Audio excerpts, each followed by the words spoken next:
Indian اداکارہ شیفالی کی اچانک ڈیتھ. آپ دیکھیں کہ اینٹی ایجنگ ٹریٹمنٹ لینے کے باوجود، جیسے مائیکل جیکسن کے ساتھ ایشو ہوا تو بالکل ایسے ہی شیفالی کا کیس ہے. اینٹی ایجنگ ٹریٹمنٹ لینے کے باوجود یعنی انسان کی چاہت ہوتی ہے کہ وہ لمبی زندگی جیے، لیکن قدرت کا اپنا ایک اصول ہے، کچھ ہماری انہیلدی لائف سٹائل کی وجہ سے ایشوز آ رہے ہیں.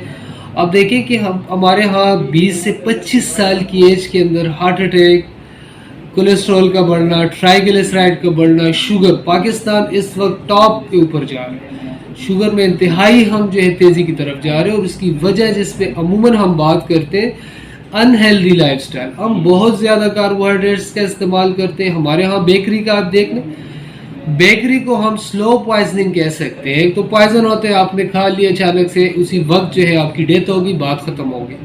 بیکری کے آئٹمس جہاں پہ کاربوہائیڈریٹس کی مقدار زیادہ ہے، جہاں پہ انہیلدی فیٹس کی مقدار زیادہ ہے، جہاں پہ جو سمپل شوگر ہے، جو انہیلدی شوگر ہے، اس کی مقدار زیادہ ہے. اور آپ دیکھ لیں ہماری روٹین کے اندر ہم کتنا بیکری کے آئٹم لیتے ہیں، اور اس کے ریزلٹس میں ہمارے پاس کیا ہو رہا ہے کہ ہم فیٹی لیور کی طرف جا رہے ہیں، ہم انسولین ریزسٹنس کی طرف جا رہے ہیں، جسم کے اندر کولیسٹرول، ٹرائیگلیسرائڈ کی مقدار بہت زیادہ ہو رہی ہے.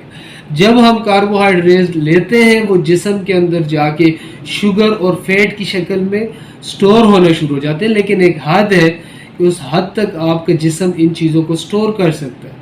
لیکن جب آپ حد سے زیادہ یہ چیزیں لیں گے، پھر ظاہری بات ہے کہ آپ ہارٹ اٹیک کی طرف جائیں گے، آپ کارڈیو ویسکولر ڈیزیز کی طرف جائیں گے، اور آپ جو ہے ڈائبٹیز ٹائپ 2 کی طرف جائیں گے. اور آج آپ دیکھ لیں کہ ینگ ایج کے اندر لوگوں کو ہارٹ اٹیکس آ رہے ہیں، شوگر کے اندر آ رہے ہیں، شوگر لوگوں کو ہو رہی ہے. اس کے باوجود ہمارے لوگوں کو سمجھ نہیں آ رہی، اور ہم انہیلدی لائف سٹائل کو لے کے چل رہے ہیں. تو اب ہمیں ضرورت ہے اس وقت، اگر ہم دیکھیں اس چیز کی ضرورت ہے کہ ہم ہیلدی لائف سٹائل کی طرف آئے، ہم سلاد کی طرف، ہم سلاد کا استعمال کرنے کی طرف آئے، ہم آرگینک چیزوں کا استعمال کریں، ہم چہل قدمی کو اپنائیں، ہم ورزش اور ان ساری چیزوں کو اپنائیں. اگر ہم ایسا نہیں کرتے تو آنے والی جو نسل ہے، آج کے جو بچے ہیں، بھی جو ینگ ایج ہیں، وہ انہی چیزوں کے اندر ان کے ایشوز جو ہے اسی طرف سے چلتے رہیں گے.